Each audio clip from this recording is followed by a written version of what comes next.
Hi again everyone, welcome back again di Altcoins Update. And Altcoins Update today kita akan bahas seputar Evo dan Kaspa ya. Ini dari salah satu request di kolom komentar untuk video yang Ondo, Avalanche, dan Starknet.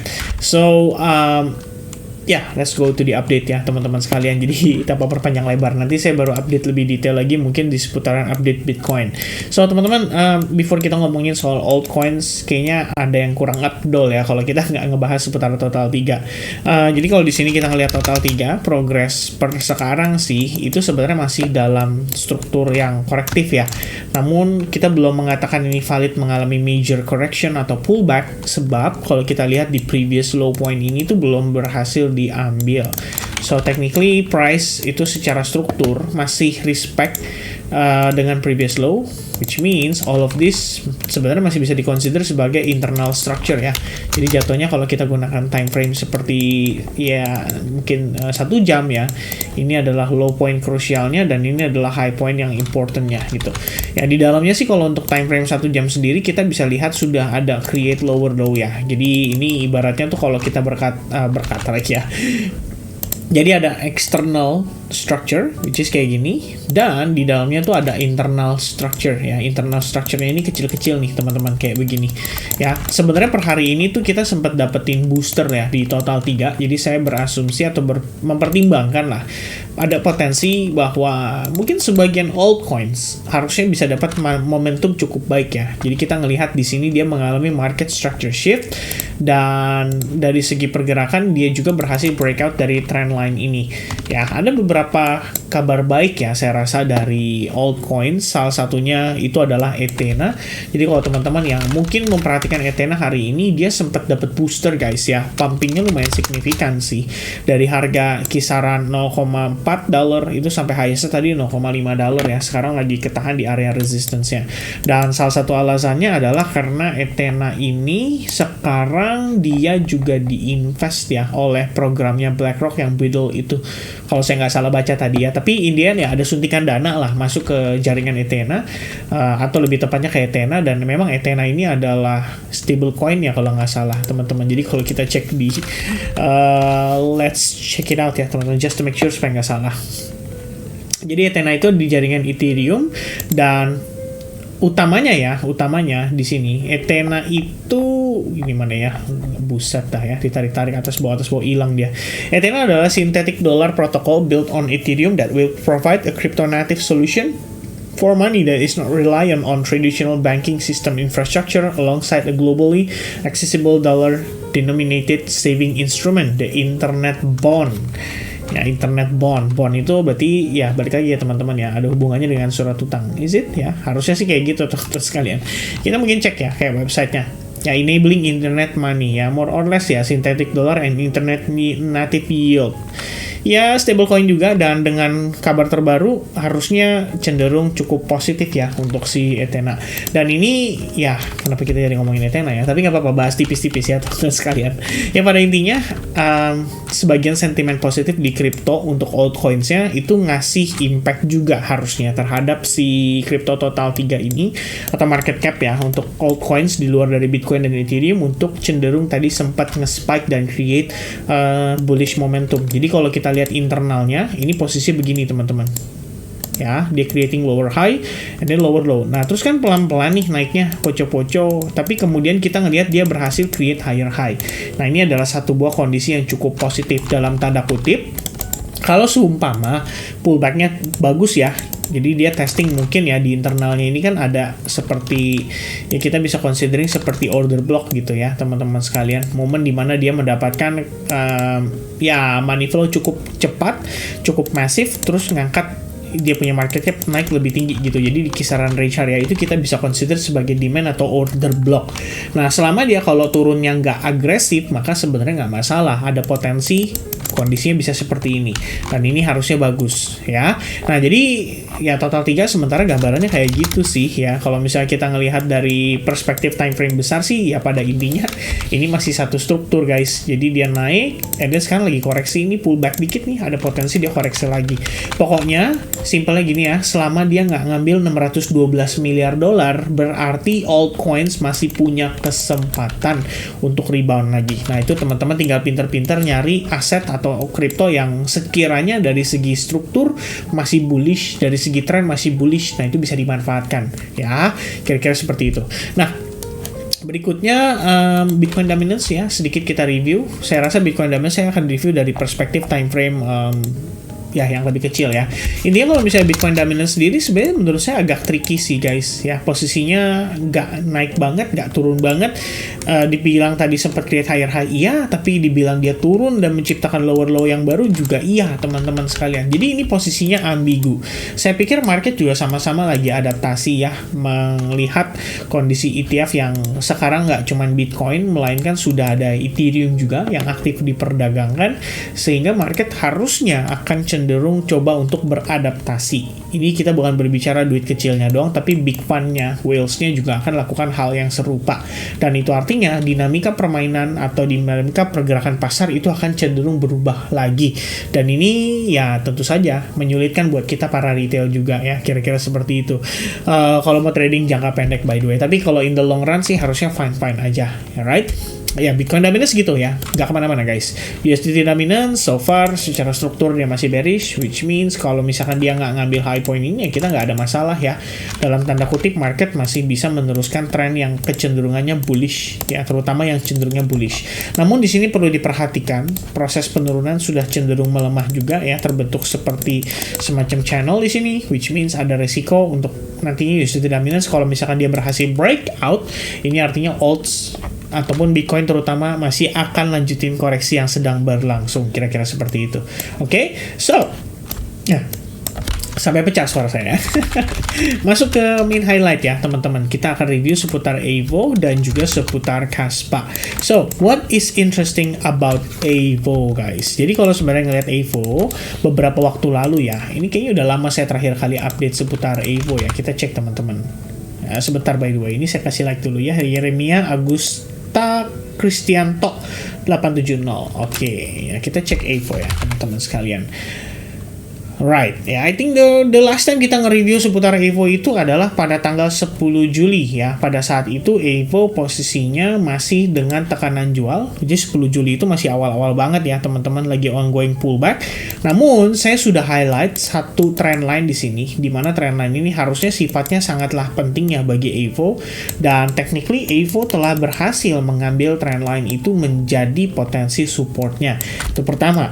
Yang kedua teman-teman sekalian, kalau kalian zoom in posisinya secara struktur, ini adalah high point terakhirnya. Sekarang sudah ada higher high-nya. Jadi otomatis kalau memang dia harus mengalami pullback ini dia bisa jadi higher low-nya dia.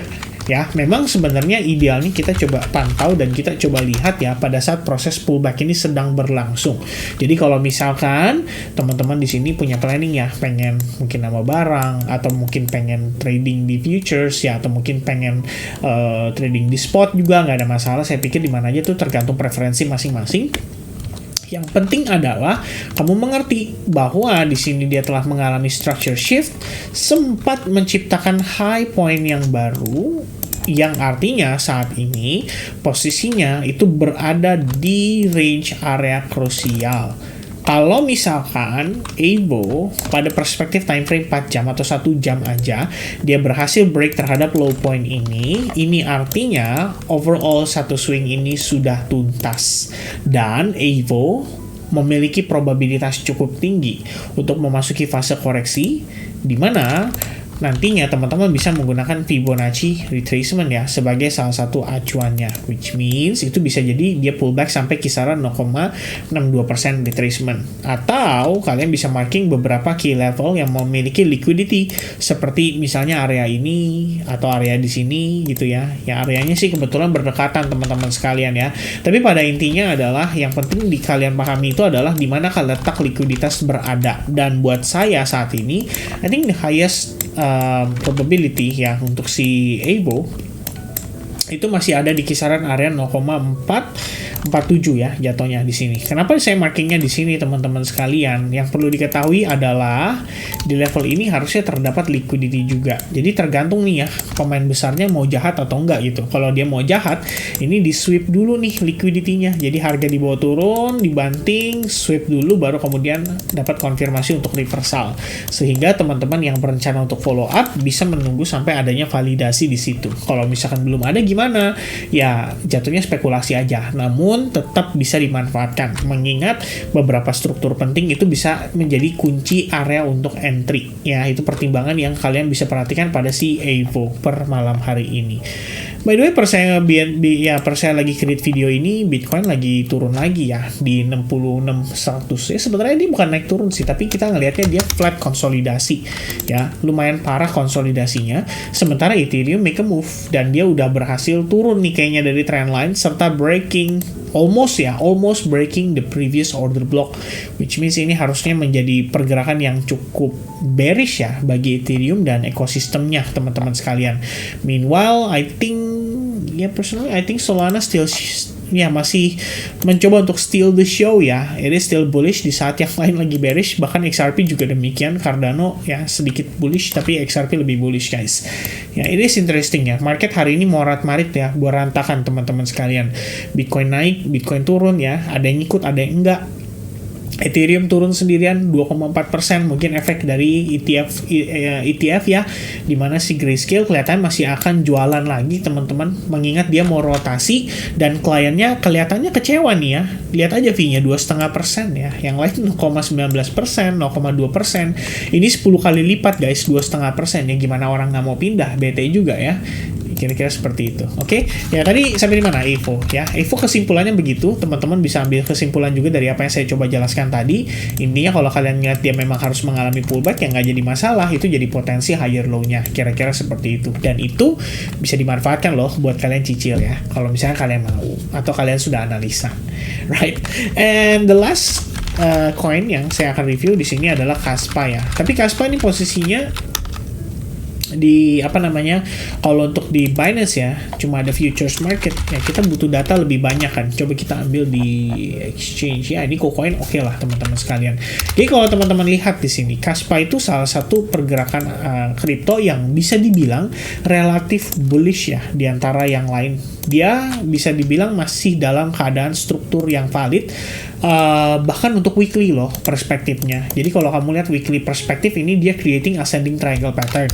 Kalau dia lihat dari perspektif time frame daily, well demikian juga bisa dikatakan ascending triangle pattern ya tuh. Mengingat dia naik dan di sini membentuk resistance baru.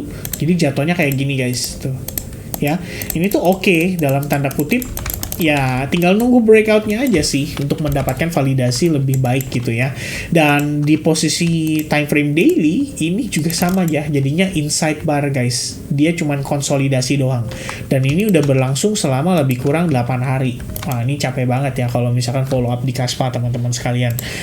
Yang pasti kalau dari pergerakan yang time frame kecil ya, sebenarnya tadi saya ada noticing juga dan saya sempat nge-share idea juga di SAG ya teman-teman. Jadi saya ngelihatnya di sini kalau Kaspa itu sementara ya di sini aja tuh ngebentuk right angle descending broadening wedge pattern. Lalu kalau kalian perhatikan di sini terdapat SNR dan SNR itu sudah berhasil dipertahankan ya dengan terbentuk morning star. Jadi kayak fake out di situ. Habis itu Kaspa mantul nih. Dan kalau kalian lihat di perspektif time frame 1 jamnya itu udah sempat menciptakan slightly lower low before finally dia reverse ya. Jadi dia creating higher high kayak gini dan retest terhadap SNR terdekatnya naik, retest lagi dan naik lagi ya. Sekarang sih dia lagi pullback.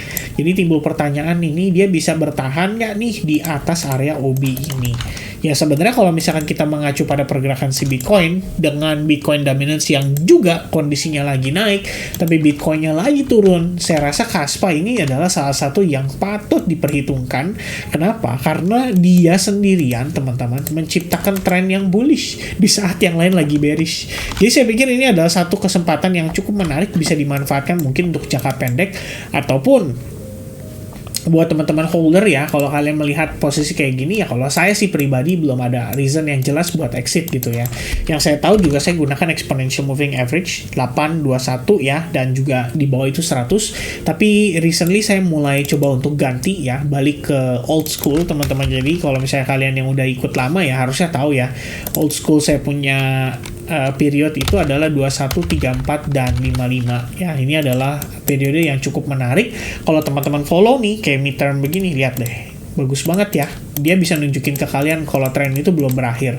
Jadi simpelnya selama MA8 21 34 dan 55 itu masih berfungsi sebagai support, teman-teman boleh banget untuk pantau dan perhatikan serta follow the trend. Ya, ini salah satu indicator yang buat saya pribadi cukup membantu untuk follow the trend. Jadi saya pikir ya boleh lah ya diterapkan teman-teman sekalian. Mungkin kalau kalian mau pelajarin, lebih baik sih dipelajarin ya, dilakukan backtest dulu biar lebih confident. Kalau ikutin kata-kata saya ntar bisa salah kan, kayak gitu guys. Okay, so that's gonna be the update for Kaspa ya. Personally I think Kaspa still bullish even for hourly time frame. Tinggal pertanyaannya adalah Bitcoin mendukung atau enggak. That's it. Okay, so everybody, thank you very much guys for paying attention in this video. Kita ketemu lagi di next update for Bitcoin update. God bless to you all. Cheers and bye bye guys.